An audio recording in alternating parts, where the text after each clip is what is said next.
أعوذ بالله من الشيطان الرجيم.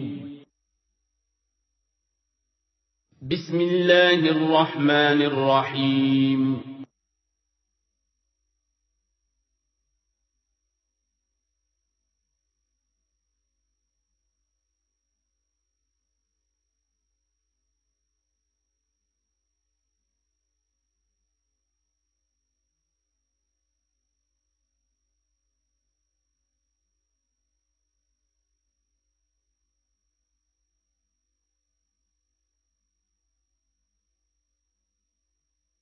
بسم اللہ الرحمن الرحیم یا بنی اسرائیل اذکروا نعمتی التي انعمت علیکم وانی فضلتکم علی العالمین واتقوا یوما لا تجزی نفس عن نفس شیئا ولا يقبل منها شفاعة ولا يؤخذ منها عدل ولا هم ينصرون صدق اللہ العظیم. رب اشرح لي صدری ویسر لي امری واحلل عقدۃ من لسانی یفقهوا قولی.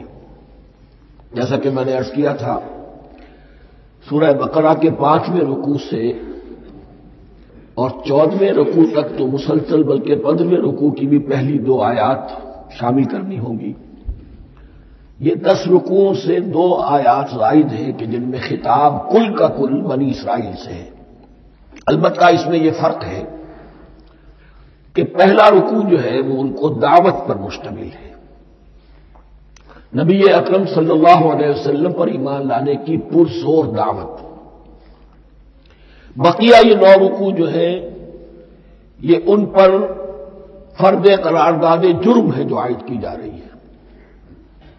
ہم نے تمہارے ساتھ یہ احسان و اکرام کیا، تم پر یہ فضل کیا، یہ کرم کیا، تمہیں یہ حیثیت دی، تمہیں یہ مقام دیا، تم نے اس طور سے اپنے اس مشن کی خلاف ورزی کی، اپنے مقام اور مرتبے کو چھوڑ کر اور دنیا پرستی اختیار کی.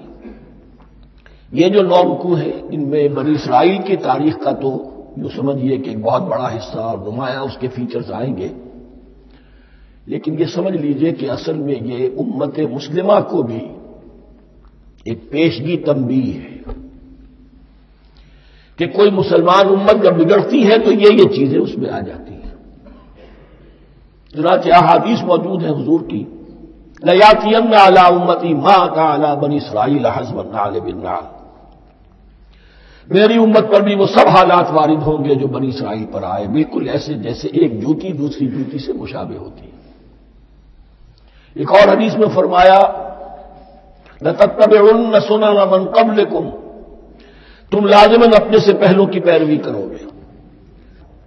اور اس میں اس حد تک بھی آپ نے وضاحت کر دی کہ اگر وہ سابق امت مسلمہ، سابق امت، اگر وہ گوہ کے بل میں گھسی تھی تم بھی گھسو گے، اور اگر ان میں کوئی بدبخت ایسا اٹھا جس نے اپنی ماں سے زنا کیا تو تم میں سے بھی کوئی شقی ایسا ضرور اٹھے گا جو یہ حرکت کرے گا.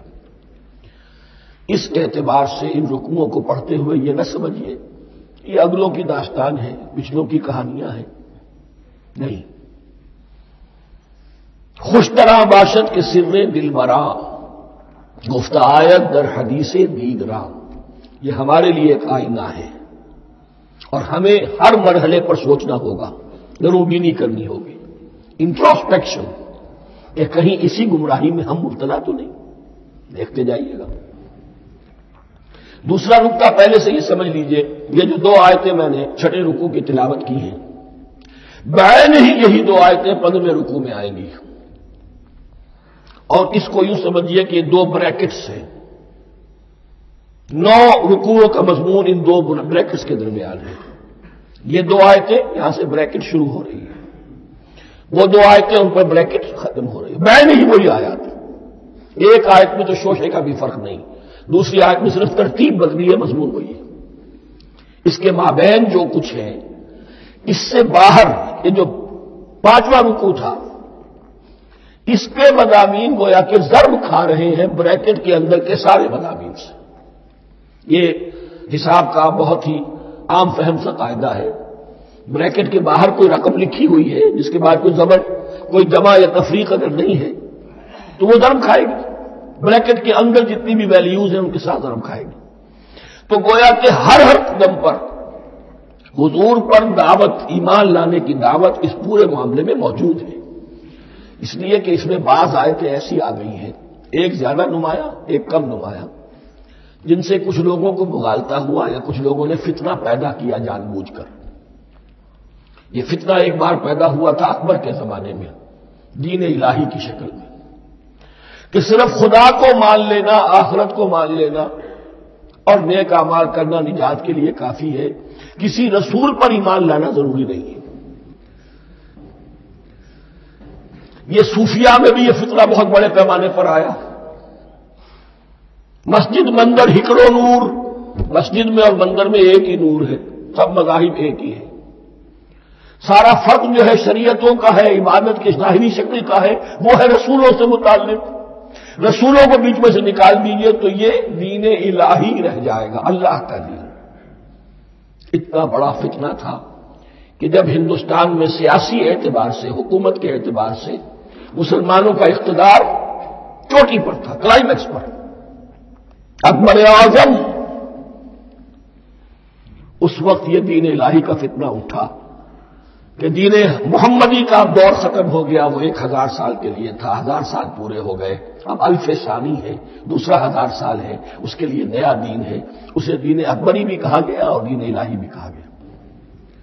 اور اس میں ایک آیت آئے گی جس سے استدلال کیا ہے کچھ لوگوں نے۔ اس صدی میں پھر یہ فتنہ اٹھا تھا گاندھی کے فلسفے کے ذریعے سے، اور ایک بہت بڑا نابغہ انسان مسلمانوں میں سے، بہت بڑا نابغہ، جینیس، ابوالکلام آزاد، وہ بھی اس فتنے کا شکار ہو گیا۔ متحدہ قومیت، چنانچہ گاندھی اپنی پرارتھنا میں کچھ قرآن کی تلاوت بھی کراتا تھا، کچھ گیتا بھی پڑھواتا تھا، کچھ اپنشدوں سے، کچھ بائبل سے، کچھ گرو گرنتھ سے، معلوم ہو یہ سب ٹھیک ہے، سب ایک ہے، سب لوگوں کو ایک ہونا چاہیے، ایک قوم ہونا چاہیے، مذہب تو انفرادی معاملہ ہے، کوئی مسجد میں چلا جائے، کوئی مندر میں چلا جائے، گردوارے میں چلا جائے، کوئی چرچ میں چلا جائے، کوئی سینیگاگ میں چلا جائے، کیا فرماتے ہوتا؟ اس کا توڑ یہی ہے کہ سمجھ لیجئے یہ جو 7 آیتیں ہیں 5ویں رکوع کی، یہ ہے بریکٹ کے باہر، اور یہ ضرب کھا رہی ہے مسلسل۔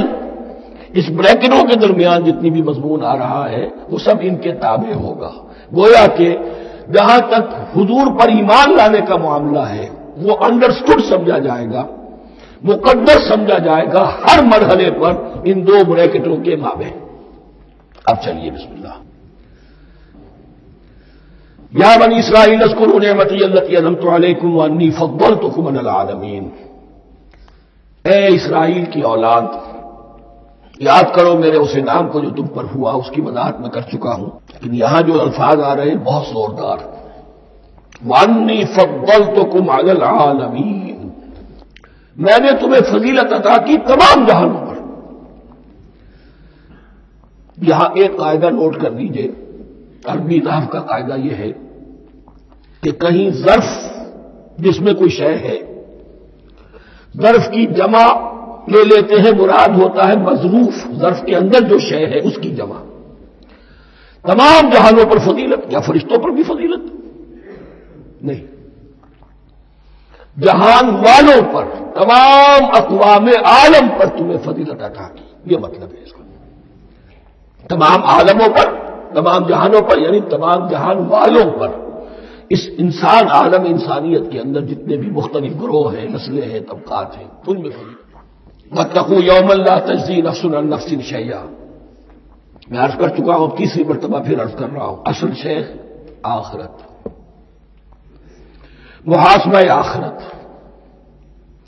یہ مستحضر ہوگا تو انسان سیدھا رہے گا، اس میں کمزوری آ جائے، ضعف آ جائے تو باقی ایمان باللہ، ایمان بالرسالت، یہ نہ معلوم کیا کیا شکلیں اختیار کر لیں۔ دیکھیے اس آیت کے اندر 4 اعتبارات سے محاسبہ آخرت کا زور ہے۔ واتقوا یوما، ڈرو اس دن سے، لا تجزی نفس عن نفس شیئا، جس دن کوئی جان کسی دوسرے کے کام نہ آ سکے گی، ولا يقبل منها شفاعہ، اور نہ کسی سے کوئی سفارش یا شفاعت قبول کی جائے گی، کیٹیگوریکل ڈینائل، ولا يؤخذ منها عدل، نہ کسی سے فدیہ قبول کیا جائے گا، ولا هم ينصرون، اور نہ انہیں کوئی مدد مل سکے گی۔ ہم نے طرح طرح کے عقیدے، شفاعت باطلہ کا تصور، اہل عرب سمجھتے تھے ہمیں یہ فرشتے جو ہے خدا کی بیٹیاں ہیں، یہ لات اور منات اور عزا ہم نے ان کے بت بنا رکھے ہیں، پوچھتے ہیں یہ اپنے ابا جان سے اللہ کی بیٹیاں ہیں نا، لاڈلی بیٹیاں، چھڑا لیں گے ہم۔ ہمارے ہاں بھی تصور ہے اولیاء اللہ چھڑا لیں گے۔ یا شفاعت باطلہ، خود حضور کی شفاعت کے بارے میں جو غلط تصورات ہیں، ایک شفاعت حقہ ہے، اس کی وضاحت کا یہ موقع نہیں ہے، وہ آیت الکرسی پہ جب ہم پہنچیں گے انشاءاللہ تعالیٰ اسی سورہ مبارکہ میں تو اس کی وضاحت بھی ہوگی۔ یہ سارے جو ہم نے جو گھڑ رکھے ہیں خیالات، ان کی نفی اس آیت کے حوالے سے کی۔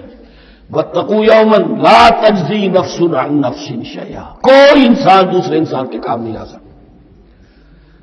وَلَا يُقْبَلُ مِنْهَا شَفَاعَةٌ، کسی جان کی طرف سے کوئی سفارش قبول نہیں ہوگی۔ وَلَا يُؤْخَذُ مِنْهَا عَدْلٌ، نہ کوئی فدیہ قبول کیا جائے گا۔ وَلَا هُمْ يُنصَرُونَ، نہ انہیں کوئی مدد مل سکے گی۔ اب اس کے بعد اللہ تعالیٰ کے احسانات اور ان کی طرف سے جو ناشکریاں ہوئی ہیں ان کی بڑی تفصیل کے ساتھ اب بات چلے گی، تفصیل نہیں تیزی کے ساتھ۔ یہ واقعات کئی 100 برس کے ہیں، لیکن ایک تو یہ کہ ان کی تفاصیل مکی صورتوں میں آ گئی ہیں، سب سے زیادہ سورہ اعراف میں ملے گی، اور بھی کئی صورتوں میں آپ کو مل جائے گی۔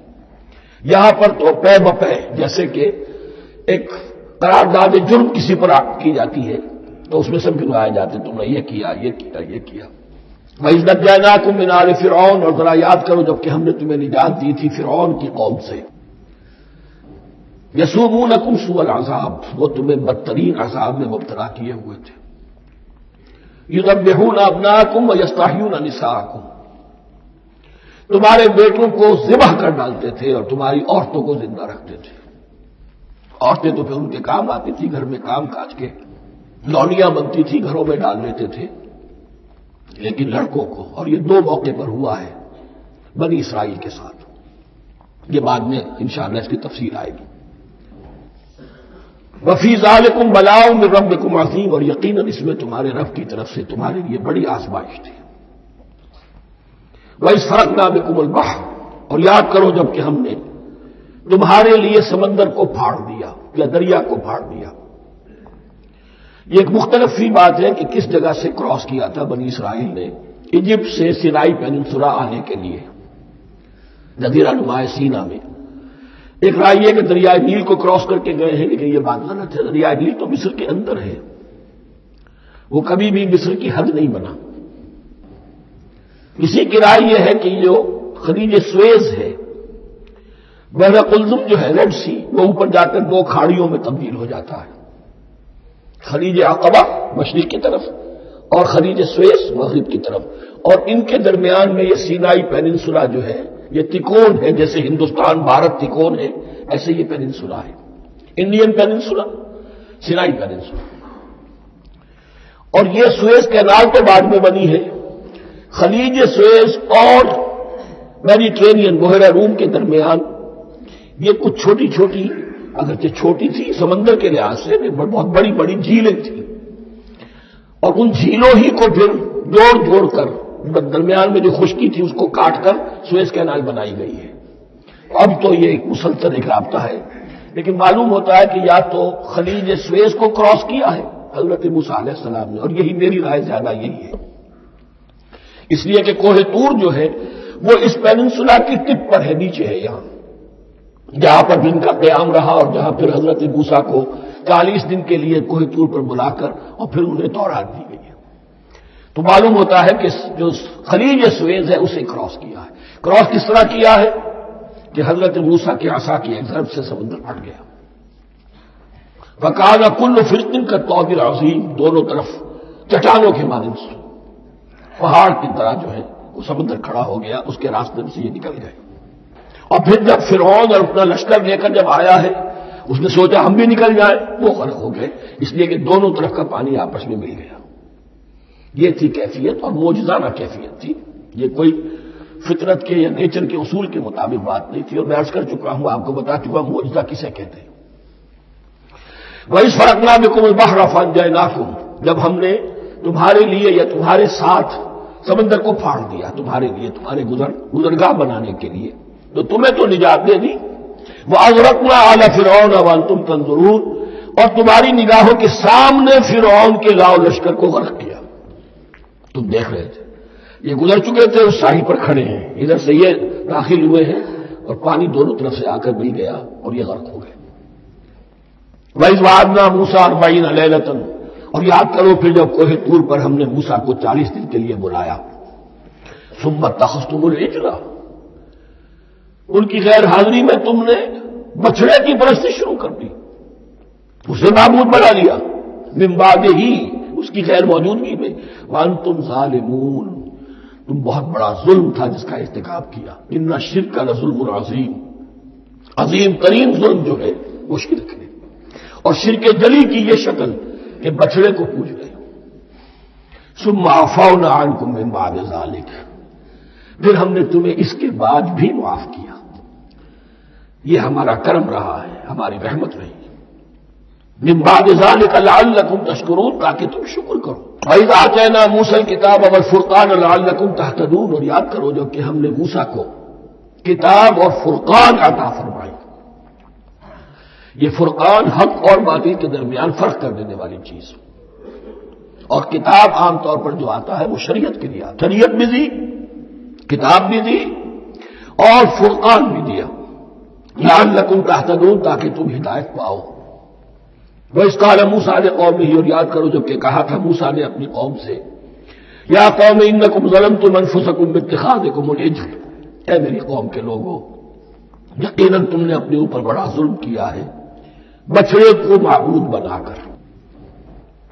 فتوبوا الی بارئکم، بس توبہ کرو اپنے پروردگار، اپنے خالق کی جناب میں۔ باری اللہ تعالیٰ ہے، باری، فاقتلوا انفسکم، تو قتل کرو اپنے آپ کو۔ یہ چیز جو ہے تورات میں تفصیل سے آئی ہے، قرآن میں نہیں ہے۔ اسی اعتبار سے میں نے آپ کو بتایا تھا کہ تورات کا مطالعہ اس اعتبار سے مفید ہے کہ بہت سے واقعات کا قرآن میں ذکر ہے، اجمالاً اشارہ ہے، اس کی تفصیل کے لیے ہمیں تورات سے رجوع کرنا پڑتا ہے، ورنہ یہ کہ اس آیت کا صحیح مفہوم واضح نہیں ہوگا۔ فاقتلوا انفسکم، اپنے آپ کو قتل کرو، کیا مانی؟ یہ قتل مرتد کی سزا ہے۔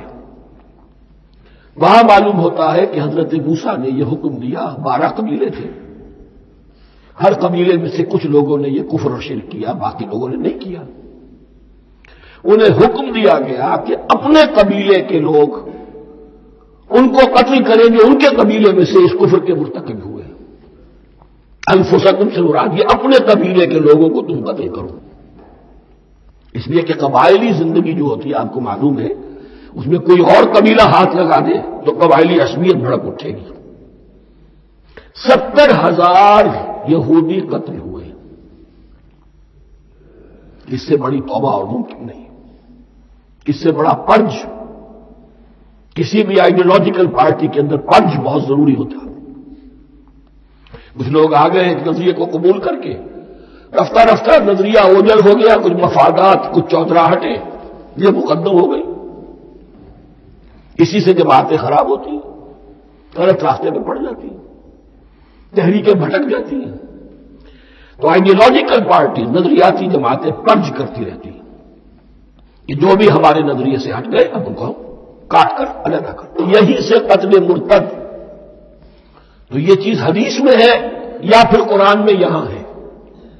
اس حوالے سے جو لوگ ہمارے ہاں بعض علماء بھی ہیں، جدید دانشور ہیں، جو قتل مرتد کی جو حد ہے اسلام میں اس کو تسلیم نہیں کرتے، لیکن میرے نزدیک یہ شریعت موسوی کا تسلسل ہے کہ شریعت موسوی کی جس شے کو بدلا نہ گیا ہو، جس کے بارے میں صراحتاً یہ معلوم نہ ہو کہ یہ شے تبدیل کر دی گئی، تو وہ شریعت محمدی کا جز بن گئی۔ زنا پر رجم کا معاملہ بھی یہی ہے۔ قرآن مجید میں رجم کی صریح آیت کوئی موجود نہیں ہے، حدیث میں ہے۔ قرآن مجید میں مرتد کے قتل کے لیے کوئی آیت موجود نہیں ہے، حدیث میں ہے، سنت میں ہے، اور دونوں کی کا جو منبع ہے وہ اصل میں تورات ہے۔ تو اس بات کو اچھی طرح نقل کر لیجیے، یہ جگہ اکثر لوگ جو ہے یہاں بہت سرسری طور سے گزر جاتے ہیں، یہ بہت اہم ہے۔ اور اس کے لیے تورات کی طرف رجوع کیجیے. 70,000 6 لاکھ کل تھے جب یہ مصر سے نکلے ہیں. 6 لاکھ تھے. کتنے عرصے کے بعد پیننسولا پہنچے ہیں, سینائی پیننسولا میں اور طور میں کچھ اور ان کی تعداد بڑھ گئی ہوگی, لیکن یہ کہ ان میں سے 70,000 کو قتل کیا اپنے ہاتھوں سے. ہر قبیلے نے اپنے جو مرتد تھے ان کو اپنے ہاتھ سے قتل کیا. فَتُوبُوا إِلَىٰ بَارِئِكُمْ فَاقْتُلُوا أَنفُسَكُمْ ذَٰلِكُمْ خَيْرٌ لَكُمْ عِندَ بَارِئِكُمْ, یہی تمہارے لیے تمہارے رب کے نزدیک بہتر بات ہے. فَتَابَ عَلَيْكُمْ, تو اللہ نے تمہاری توبہ قبول کر لی. توبہ قبول کس طرح ہوئی؟ یہ تزکیہ ہوا ہے امت کا کہ ان میں سے جن لوگوں نے اتنی بڑی غلط حرکت کی ہے ان کو کاٹ کر ذبح کر کے ان کو قتل کر کے پھینک دیا. انہ هو التواب الرحیم, یقیناً وہ تو ہے ہی بہت توبہ کا قبول فرمانے والا اور بہت رحم فرمانے والا. وَإِذْ قُلْتُمْ يَا مُوسَىٰ لَن نُّؤْمِنَ لَكَ حَتَّىٰ نَرَى اللَّهَ جَهْرَةً, ایک اور واقعہ ان کی تاریخ کا. اور یاد کرو جب کہ تم نے کہا تھا اے موسیٰ ہم تو تمہاری بات نہیں مانیں گے. ایمان کے بعد جب لام کا حرف آئے تو اس کے معنی صرف تصدیق کے ہوتے ہیں. لن نؤمن لک, ہم آپ کی بات کی تصدیق نہیں کریں گے حتی نری اللہ جہرۃ, جب تک کہ ہم دیکھ نہ لیں اللہ کو عیاناً. ہمیں کیا پتا اللہ نے یہ کتاب دی آپ کو, آپ تو لے کر آ گئے. ہمارے سامنے تو پتھر کی کچھ تختیاں ہیں, اس پہ کچھ لکھا ہوا, کس نے لکھا ہمیں کیا پتا. اب دیکھیے ایک حضرت موسیٰ کی خواہش تھی رب ارنی انظر الیک, وہ کچھ اور شے تھی. یہ تخریبی ذہن ہے جو یہ کہہ رہا ہے کہ ہم بھی چاہتے ہیں کہ اللہ کو اپنی آنکھوں سے دیکھیں اور معلوم ہو کہ واقعی اس نے یہ کتاب آپ کو دی ہے. فَأَخَذَتْكُمُ الصَّاعِقَةُ, تو تمہیں آپ پکڑا ایک بہت بڑی کڑک نے, ایک بہت بڑی کڑک ہوئی اور سب کے سب مردہ ہو گئے. وَأَنْتُمْ تَنظُرُونَ, تمہارے دیکھتے دیکھتے کڑک نے تمہیں آ لیا. ثُمَّ بَعَثْنَاكُم مِّن بَعْدِ مَوْتِكُمْ, پھر ہم نے تمہیں دوبارہ اٹھایا تمہاری موت کے بعد. بعض لوگ اس کی یہ تعویل کر رہے ہیں کہ یہ موت نہیں تھی بلکہ بے ہوش ہو گئے تھے, یعنی جو بھی کڑک تھی اس کی وجہ سے سب کے سب بے ہوش ہو کے گر گئے. لیکن میرے نزدیک یہاں تعویل کی ضرورت نہیں. بعض سے بعد الموت اللہ کے لیے کوئی مشکل نہیں.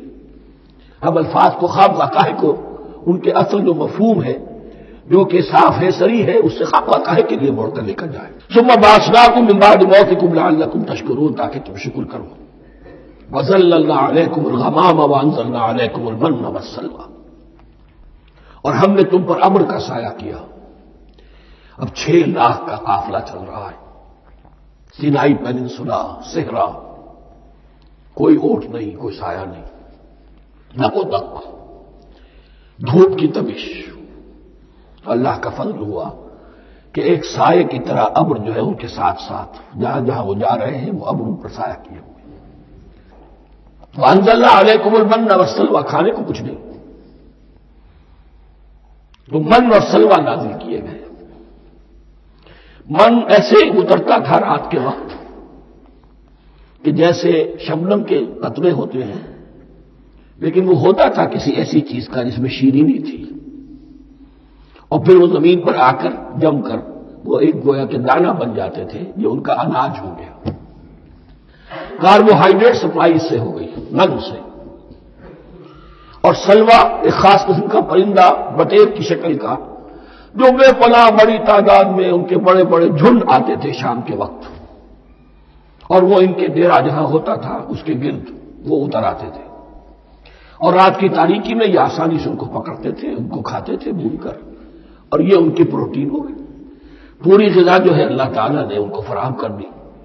وَأَنزَلْنَا عَلَيْكُمُ الْمَنَّ وَالسَّلْوَىٰ كُلُوا مِن طَيِّبَاتِ مَا رَزَقْنَاكُمْ, کھاؤ ان پاکیزہ چیزوں کو جو ہم نے تمہیں عطا کی ہیں. وَمَا ظَلَمُونَا, ہم نے تو ان پر کوئی ظلم نہیں کیا. وَلَٰكِن كَانُوا أَنفُسَهُمْ يَظْلِمُونَ, لیکن وہ خود ہی اپنے اوپر ظلم ڈھاتے رہے, ہر قدم پر نافرمانی اور ناشکری. اس کی بھی ناشکری آگے آ جائے گی چل کر, من و سلوہ سے بھی ناشکری کی انہوں نے. وَإِذْ قُلْنَا ادْخُلُوا هَٰذِهِ الْقَرْيَةَ فَكُلُوا مِنْهَا حَيْثُ شِئْتُمْ رَغَدًا وَادْخُلُوا الْبَابَ سُجَّدًا وَقُولُوا حِطَّةٌ نَغْفِرْ لَكُمْ خَطَايَاكُمْ. اور یاد کرو جب کہ ہم نے تم سے کہا تھا اس شہر میں داخل ہو جاؤ اور پھر کھاؤ اس میں سے بافراغت جہاں سے چاہو جو چاہو, لیکن دیکھنا دروازے میں داخل ہونا جھک کر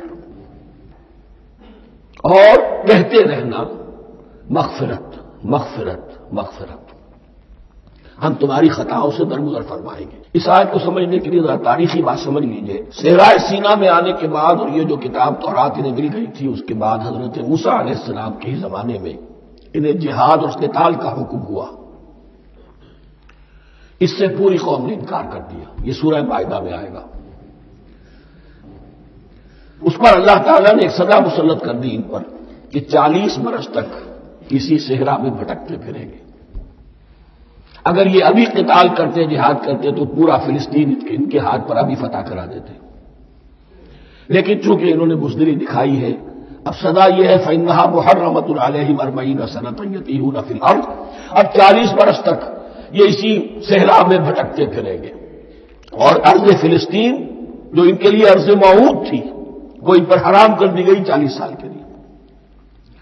اس 40 سال کے عرصے میں حضرت موسیٰ کا بھی انتقال ہو گیا، حضرت ہارون کا بھی ہو گیا، اور اس عرصے میں ایک نئی نسل پیدا ہوئی۔ وہ جو غلامی کا داغ اٹھائے ہوئی نسل آئی تھی مصر سے، جن کے اندر مورل کیریکٹر جو ہے وہ بہت کمزور ہو جاتا ہے، وہ پوری نسل ختم ہو گئی، نئی نسل اب پیدا ہوئی۔ 40 برس صحرا میں پیدا ہوئے، یہی پلے بڑھے، ان میں اب ایک جذبہ تھا۔ حضرت موسیٰ کے پھر جو خلیفہ تھے یوشع ابن نون، جوشوا، تورات میں ان کا نام جوشوا ہے، یوشع، ان کی سرکردگی میں اب بنی اسرائیل کی اس نئی نسل نے قتال کیا، جنگ کی، اور پہلا شہر جو فتح ہوا وہ اریحا، آج بھی وہ شہر جو ہے جیریکو جو آپ دیکھتے ہیں خبروں کے اندر آتا ہے بار بار، اریحا اس کا پرانا نام ہے، یہ شہر فتح ہوا، اس فتح کی بات کا تذکرہ ہو رہا ہے۔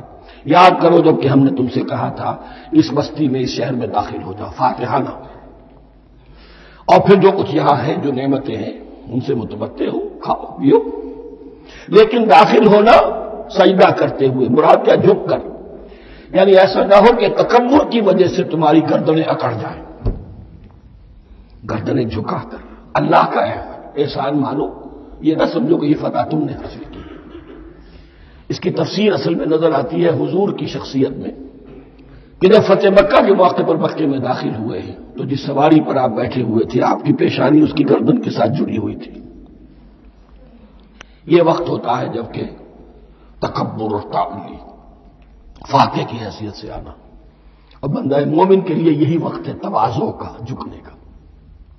وَقُولُوا حِطَّةٌ، حتیٰ یہود تو کہتے ہیں جھاڑ دینے کو، تو اس کے معنی کیا ہے، اے اللہ ہمارے گناہ جھاڑ دے، مغفرت، اے اللہ ہمیں مغفرت، ہماری مغفرت فرما، جو خطائیں ہو گئی بخش دے۔ قولوا حِطَّةٌ، تمہاری زبان پر استغفار ہونا چاہیے، تمہاری گردنیں جھکی ہوئی ہونی چاہیے۔ نغفر لکم خطایاکم، اگر تم اس پر عمل کرو گے ہم تمہاری خطائیں جو ہیں انہیں معاف فرما دیں گے، وسنزید المحسنین، اور جو تم میں محسن ہوں گے انہیں اور بھی زیادہ دیں گے، اور انعام و اکرام آئیں گے۔ فبدل الذین ظلموا قولا غیر الذی قیل لہم، تو ان میں سے جو ظالم تھے، جو بد کردار تھے، انہوں نے بدل دیا، ایک اور قول اختیار کر لیا اس قول کی جگہ جو انہیں کہا گیا تھا حنطہ حنطہ، انہوں نے کہنا شروع کیا حنطہ حنطہ، ہمیں تو گیہوں چاہیے۔ یہ بعد میں ابھی آ جائے گا اگلے رکوع کے اندر، کہ من و سلوہ سے ان کی طبیعتیں بھر گئی تھی ایک ہی چیز کھا کھا کے۔ اب وہ کہہ رہے تھے کوئی چیز ہمیں جو ہے زمین کی روئندگی میں سے، پیداوار میں سے، تو وہ ان کے زبان پر انہوں نے مذاق اڑاتے ہوئے گویا کہ حضرت موسیٰ علیہ السلام کے ذریعے سے حکم ملا ہے، استہزاء کر رہے ہیں، حنطہ ان کی بجائے حنطہ۔ فَأَنزَلْنَا عَلَى الَّذِينَ ظَلَمُوا رِجْزًا مِّنَ السَّمَاءِ بِمَا كَانُوا يَفْسُقُونَ، تو جن لوگوں نے یہ حرکت کی تھی ان پر ہم نے آسمان سے ایک بہت بڑا عذاب نازل کیا۔ تورات سے معلوم ہوتا ہے کہ پلیگ آئی، اور جنہوں نے یہ حرکت کی تھی وہ سب کے سب ہلاک ہو گئے یریکو کے اندر، بما كانوا يفسقون، بسبب اس نافرمانی کے جو انہوں نے کی۔ وَإِذِ اسْتَسْقَىٰ مُوسَىٰ لِقَوْمِهِ فَقُلْنَا اضْرِب بِّعَصَاكَ الْحَجَرَ، اب یہ پھر صحرائے سینا کا واقعات آ رہے ہیں، ان میں ترتیب زمانی نہیں ہے۔ اور یہاں کی فتح جو ہے حضرت موسیٰ کے بعد ہے، لیکن اب یہاں پہ پھر ابھی وہ جو صحرائے تیہ میں جب بھٹک رہے تھے پھر اس کا ذکر ہے۔ وَإِذِ اسْتَسْقَىٰ مُوسَىٰ لِقَوْمِهِ فَقُلْنَا اضْرِب بِّعَصَاكَ الْحَجَرَ، اور جب کہ موسیٰ کی قوم نے موسیٰ سے پانی طلب کیا۔ اب صحرا میں آپ کو معلوم ہے جہاں پڑاؤ تھا اب وہاں پانی نہیں ہے، 6 لاکھ ہو 7 لاکھ ہو کتنے افراد ہو پانی چاہیے۔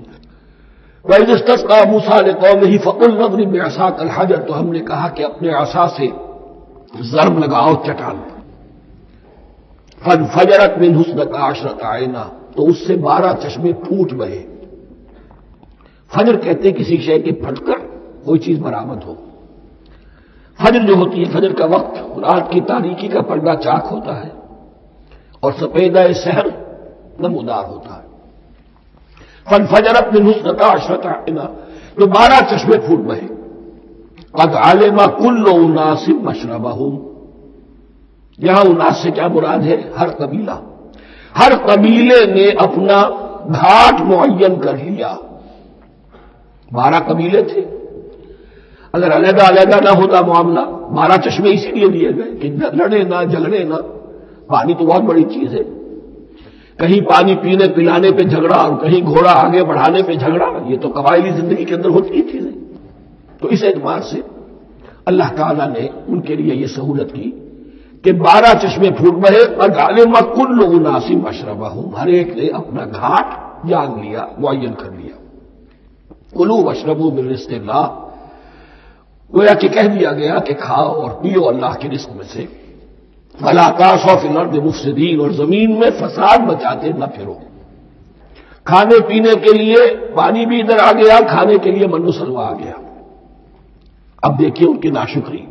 وَإِذْ قُلْتُمْ يَا مُوسَىٰ لَن نَّصْبِرَ عَلَىٰ طَعَامٍ وَاحِدٍ، یاد کرو جب کہ تم نے کہا تھا اے موسیٰ ہم ایک کھانے پر تو صبر نہیں کر سکتے، کھا کھا کے بھکتا گئے ہیں من و سلوہ۔ فَادْعُ لَنَا رَبَّكَ، تو ذرا اپنے رب سے دعا کرو، پکارو ہمارے لیے اپنے رب کو۔ یخرج لنا، وہ نکالے ہمارے لیے مما تنبت الارض، زمین کی روئیدگی اور پیداوار میں سے، نباتات ارضی میں سے، من بقلہا، اس کی ترکاریاں، وقصائہا، اور ککڑیاں، کھیرے اور ککڑیاں، ان سب کے لیے یہ لفظ ہے۔ وفومہا، ایک ترجمہ گیہوں کیا گیا ہے لیکن میرے نزدیک زیادہ صحیح ترجمہ ہے لہسن، اور سرائکی زبان میں بھی اور ممکن ہے کہ سندھی میں بھی ہو تھوم، تھوم کہتے ہیں لہسن کو، یہ فوم کی بدلی ہوئی شکل ہے، اس لیے کہ یہی علاقہ ہے جس میں عرب آئے تھے، تو عربوں کی زبان کے بہت سے الفاظ جو ہیں اس سرائکی زبان میں خاص طور پر وہ بہت زیادہ، تو تھوڑی سی شکل بدل کر وہ کافی تعداد میں موجود ہے۔ وعدسہا، اور دال خاص طور پر مسور کی، وبصلہا، اور پیاز۔ اب جو چٹخارے جس سے بنتے ہیں سالن کے، ان کی زبانیں وہ چٹخارے مان رہی۔ ظاہر بات ہے کہ اگر وہ سلوا بھی تھا، بٹیرا ہے، اسے آگ کے اوپر ذرا سا تپایا اور کھایا، وہ ایک ہی خاص قسم کی غذا ہے جو چل رہی ہے۔ اسی طرح من جو ہے وہ ایک خاص قسم کا سیریل ان کے لیے بن گیا ہے۔ لیکن یہ جو چٹخارے ہیں یہ تو لہسن سے ہے، پیاز سے ہے، ترکاریوں سے ہے، ان تمام چیزوں سے، دال کا اپنا ایک ذائقہ ہے۔ قَالَ تَسْتَبْدِلُونَ الَّذِي هُوَ أَدْنَىٰ بِالَّذِي هُوَ خَيْرٌ، حضرت موسیٰ نے فرمایا کیا تم وہ شے بدلے میں لینا چاہتے ہو اس کے، کیا وہ شے جو کمتر ہے بدلے میں چاہتے ہو اس کے کہ جو بہتر ہے؟ من و سلوہ کہیں بہتر ہے اللہ کی طرف سے تمہیں دیا گیا ہے، تم اس سے تمہارا جی بھر گیا ہے، اس کو ہاتھ سے دے کر چاہتے ہو کہ یہ ادنا چیزیں تمہیں ملے۔ اہبطوا مصرا، اب یہ لفظ آ گیا اہبطوا۔ اب ظاہر بات ہے یہ آسمان سے زمین پر اترنے کے لیے لفظ نہیں ہے اہبطوا، یہاں اس کا ترجمہ صحیح ہوگا سیٹل ڈاؤن سم ویئر۔ اگر زمین کی یہ چیزیں چاہیے تو کہیں سیٹل ہو جاؤ اور کاشت کرو، بیج ڈالو، آبیاری کرو، یہ ساری چیزیں تمہیں مل جائیں۔ اہبطوا مصرا، کہیں سیٹل ڈاؤن ہو جاؤ، کہیں اتر پڑو کسی بستی میں، کسی علاقے میں۔ فَإِنَّ لَكُمْ مَا سَأَلْتُمْ، تمہیں مل جائے گا جو کچھ کہ تم نے مانگا۔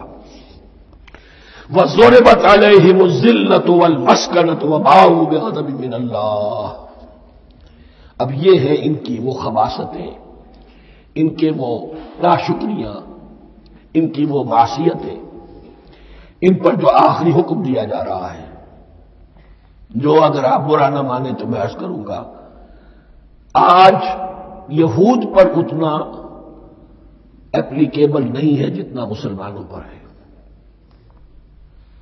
ضربت علیہم الذلۃ والمسکنۃ وباءوا بغضب من اللہ۔ ذلت اور مسکنت، کم ہمتی ان پر تھوپ دی گئی۔ ضربت علیہم، it was heaped upon them. The humiliation was heaped upon them. ضربت علیہم الذلۃ والمسکنۃ وباءوا بغضب من اللہ، اور وہ اللہ کا غضب لے کر لوٹے۔ وہی امت جس کے بارے میں فرمایا انی فضلتکم علی العالمین، اسی امت کا پھر یہ حشر ہوا۔ کیوں ہوا؟ نافرمانی۔ تمہیں کتاب دی تھی کہ تم پیروی کرو، تمہیں کتاب دی تھی کہ اسے قائم کرو۔ وَلَوْ أَنَّ أَهْلَ الْكِتَابِ أَقَامُوا التَّوْرَاةَ وَالْإِنْجِيلَ وَمَا أُنزِلَ إِلَيْهِم مِّن رَّبِّهِمْ لَأَكَلُوا مِن فَوْقِهِمْ وَمِن تَحْتِ أَرْجُلِهِمْ۔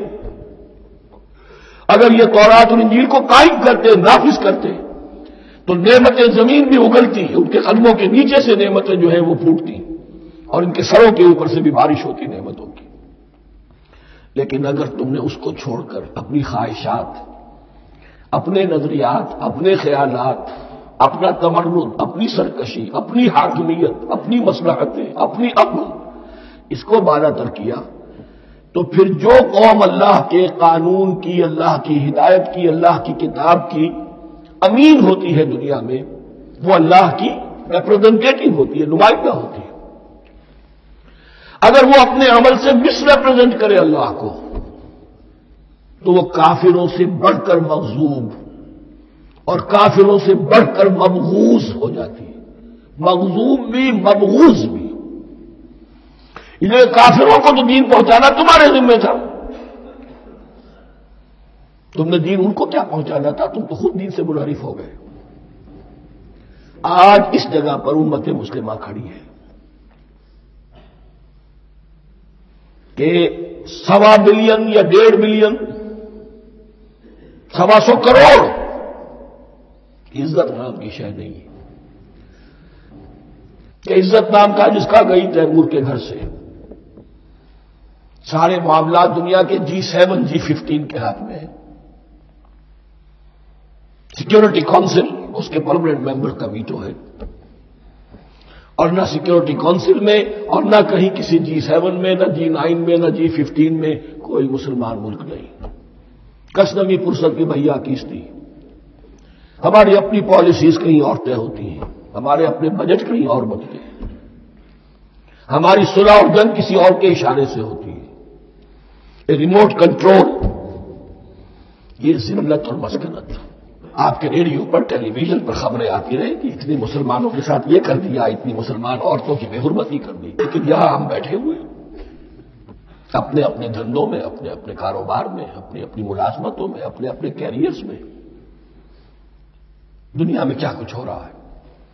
بہرحال اس وقت یہ جو ہے، میں نے جیسا کہ عرض کیا تھا کہ یہ ہے تاریخ بنی اسرائیل کی، لیکن خوشترا باشد کے سر دل برا گفت آیت در حدیث دیگراں، یہ ہمارا نقشہ ہے آج اس آیت میں۔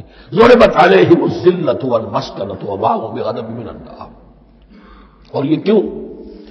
ذالک بانہم کانوا یکفرون بآیات اللہ، یہ اس لیے کہ وہ اللہ کی آیات کا انکار کرتے رہے۔ وَيَقْتُلُونَ النَّبِيِّينَ بِغَيْرِ الْحَقِّ، اللہ کے نبیوں کو ناحق قتل کرتے رہے۔ ہمارے ہاں بھی مجددین امت میں سے کتنے ہیں جو جیلوں میں ڈالے گئے، جن کو ایسی ایسی مار پڑی ہے کہ کہا جاتا کہ ہاتھی کو بھی وہ مار پڑتی تو برداشت کرتا۔ احمد ابن حنبل کے ساتھ کیا ہوا؟ ابو حنیفہ جیل میں انتقال کیا،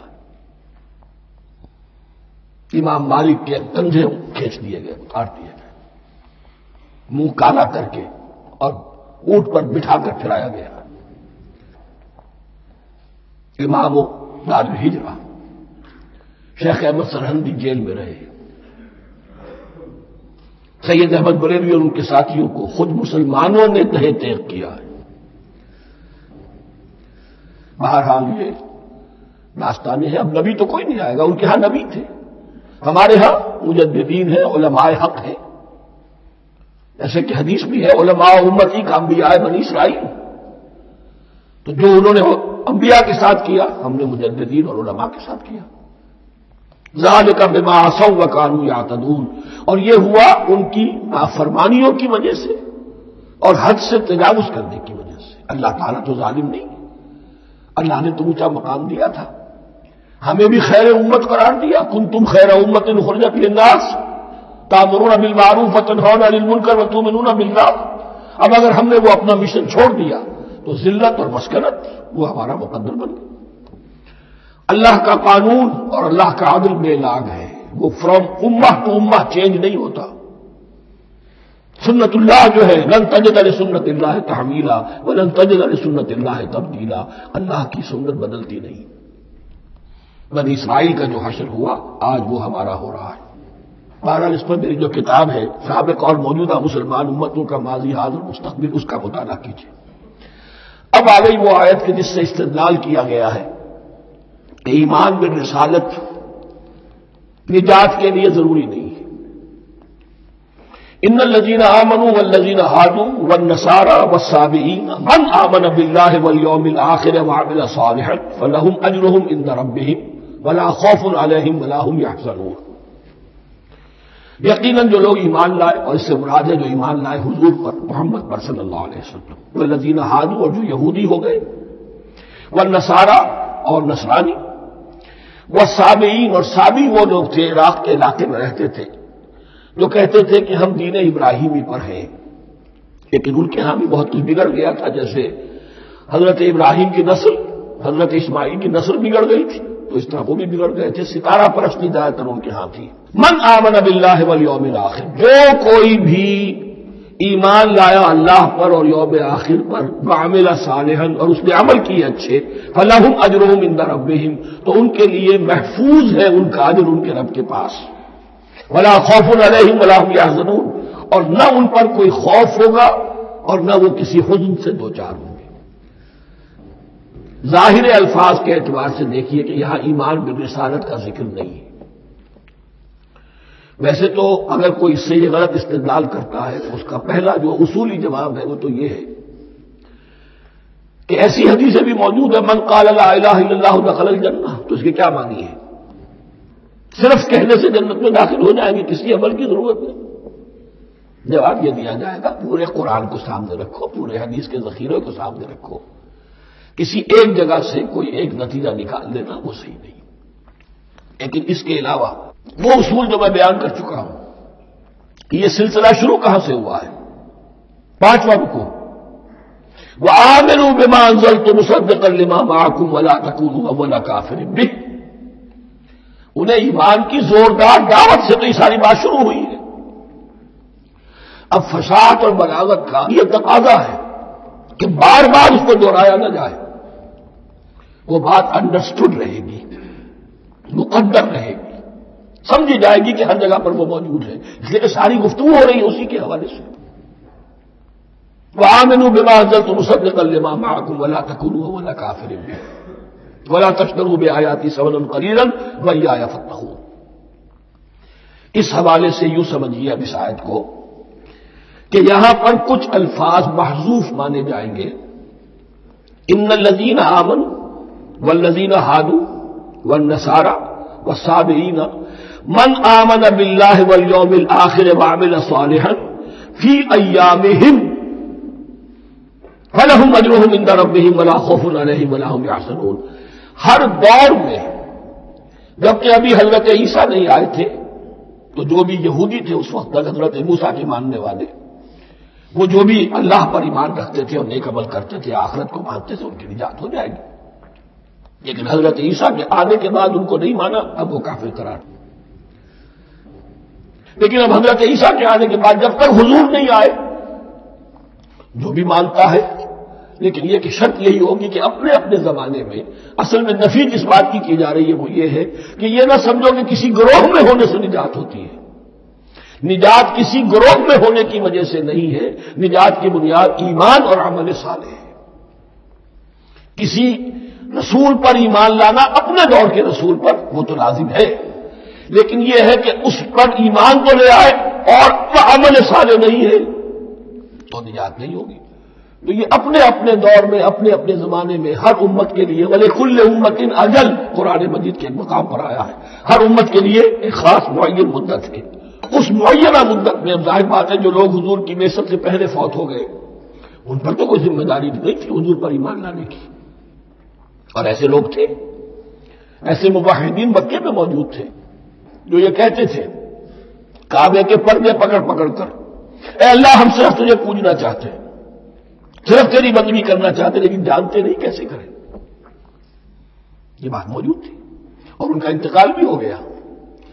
یہ زید، سعید ابن زید سعید جو حضرت عمر کے بہنوئی تھے اور وہ عشرہ مبشرہ میں سے ہیں، ان کی اہلیہ حضرت فاطمہ بنت خطاب، ان دونوں کے ایمان کو اللہ نے ذریعہ بنایا حضرت عمر کے ایمان کا، اور یہ والد تھے سعید کے زید، وہ یہ کہتے ہوئے دنیا سے چلے گئے حضور کی ابھی بعثت ہی نہیں ہوئی تھی، اللہ میں صرف تیری بندگی کرنا چاہتا ہوں، کیسے کروں یہ نہیں جانتا۔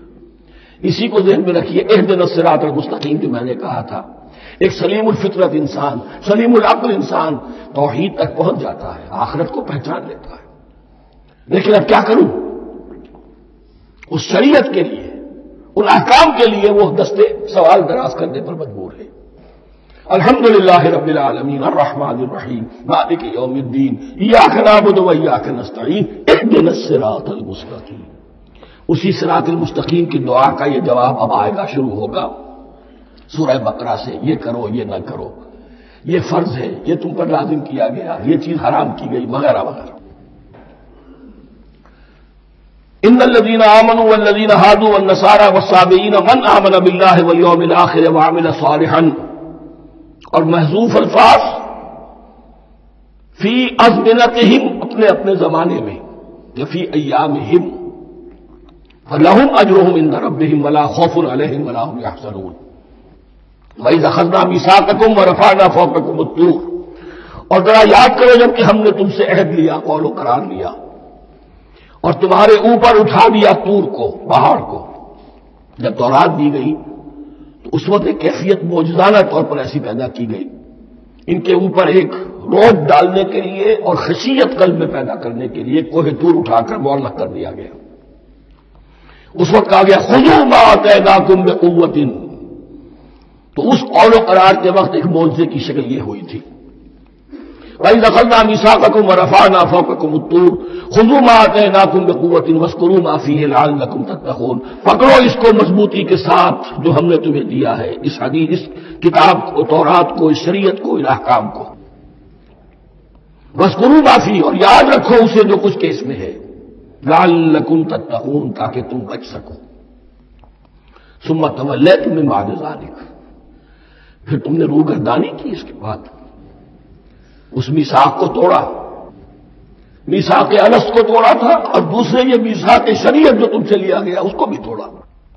ثم تولیتم من بعد ذلک فلولا فضل اللہ علیکم ورحمتہ لکنتم من الخاسرین، پھر اگر اللہ کا فضل تمہارے شامل حال نہ ہوتا اور اس کی رحمت تمہاری دستگیری نہ کرتی رہتی، بار بار تمہیں معاف کیا، تمہیں مہلت دی، تو اگر یہ چیز نہ ہوتی تو اسی وقت سے تم خسارہ پانے والے اور تباہ ہونے والے ہو جاتے۔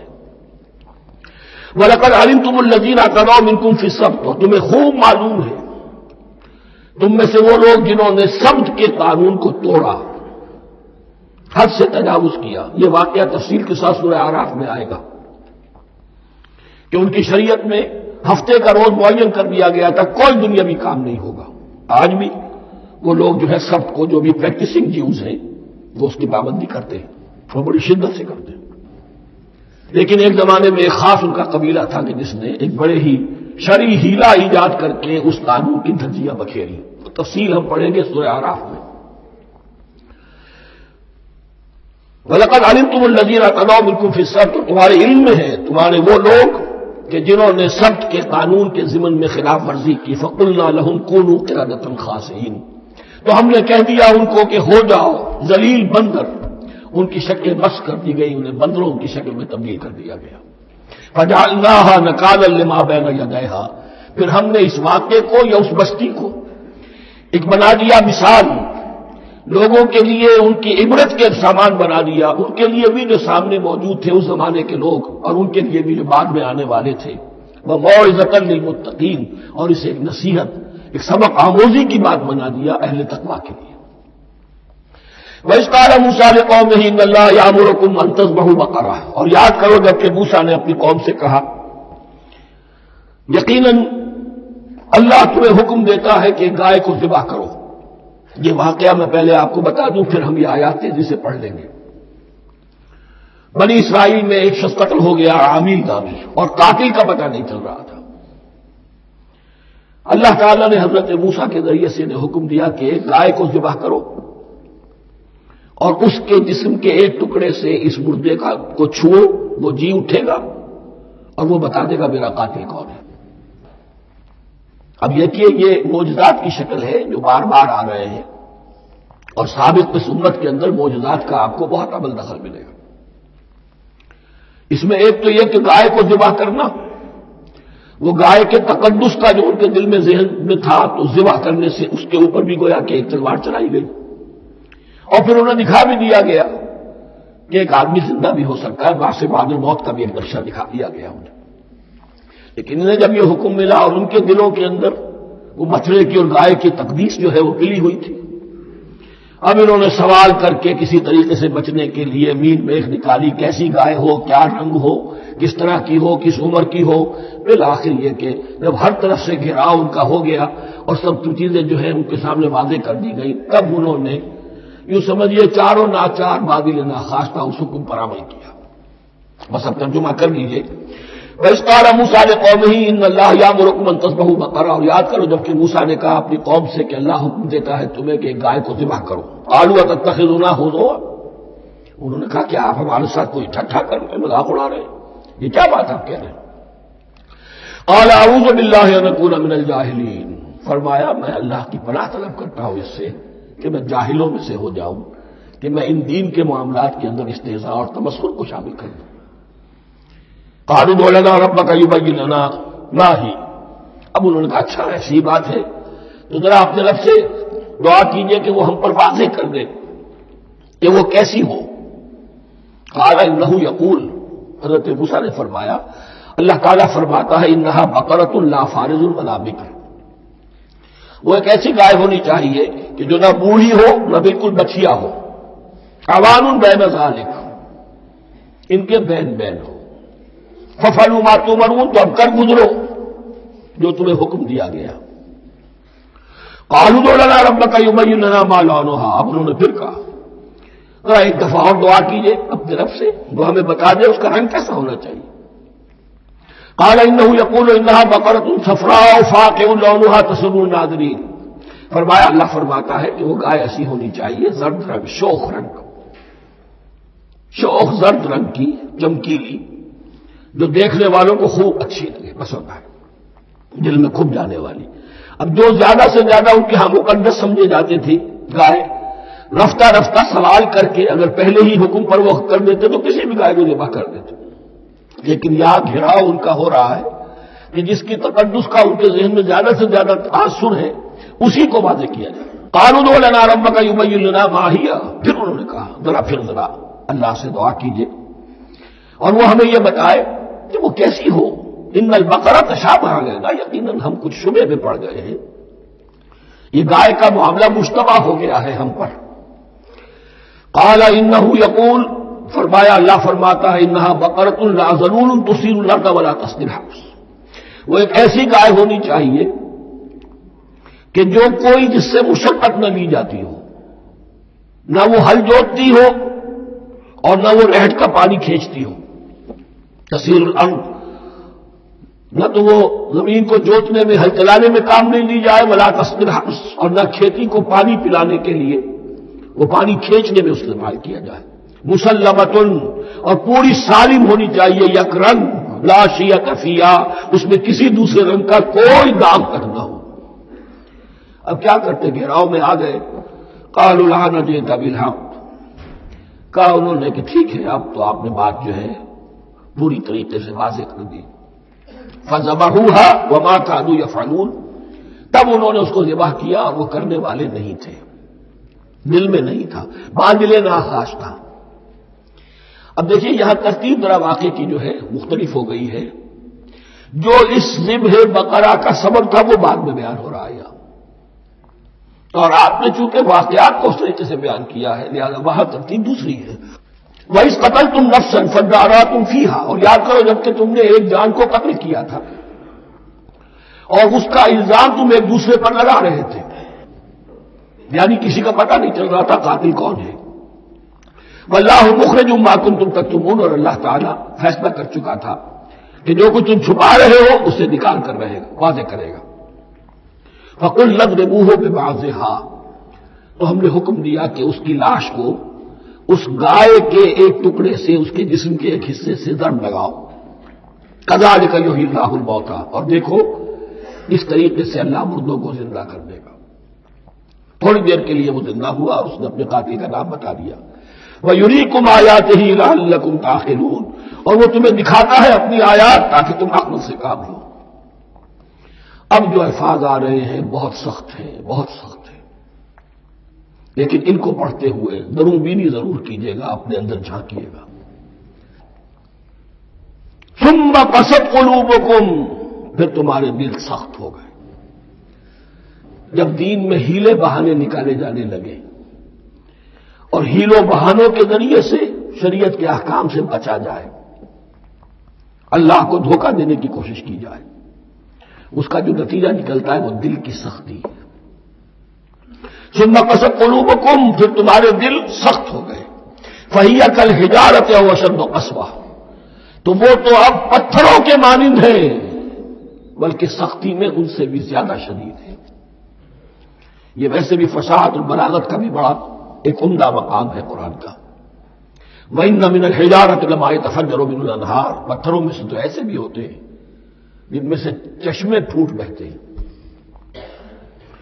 وَإِنَّ مِنْهَا لَمَا يَشَقَّقُ فَيَخْرُجُ مِنْهُ الْمَاءُ، اور ایسے بھی ہیں جو شق ہو جاتے ہیں، پتھر چٹانیں ان میں سے پانی برآمد ہو جاتا ہے. وَإِنَّ مِنْهَا لَمَا يَهْبِطُ مِنْ خَشْيَةِ اللَّهِ، اور ان میں وہ بھی ہوتے ہیں جو اللہ کے خوف سے گر پڑتے ہیں. وَمَا اللَّهُ بِغَافِلٍ عَمَّا تَعْمَلُونَ، اور اللہ تعالیٰ غافل نہیں ہے اس سے جو تم کر رہے ہو. یہ کیفیت جو ہے ثم قست قلوبکم فہی کالحجارۃ او اشد قسوہ ہے. کون؟ یا بنی اسرائیل اذکروا نعمتی التی انعمت علیکم وانی فضلتکم علی العالمین، جن پر 1400 برس ایسے گزرے کہ کوئی لمحہ ایسا نہ تھا کہ نبی موجود نہ ہو، جنہیں 3 کتابیں دی گئی. لیکن یہ کہ اپنی بدعملی، عقائد میں بھی مین بیخ کر کے اپنے آپ کو بچانے کے راستے نکال لینا، اعمال میں بھی ہیلوں کے ذریعے سے، کتاب الحیل کے ذریعے سے اپنے آپ کو ذمہ داریوں سے مبرہ کر لینا، اس کا نتیجہ پھر یہ نکلتا ہے. اللہ تعالیٰ مجھے اور آپ کو اس انجام بد سے بچائے. بارک اللہ لی ولکم فی القرآن العظیم ونفعنی وإیاکم بالآیات والذکر الحکیم.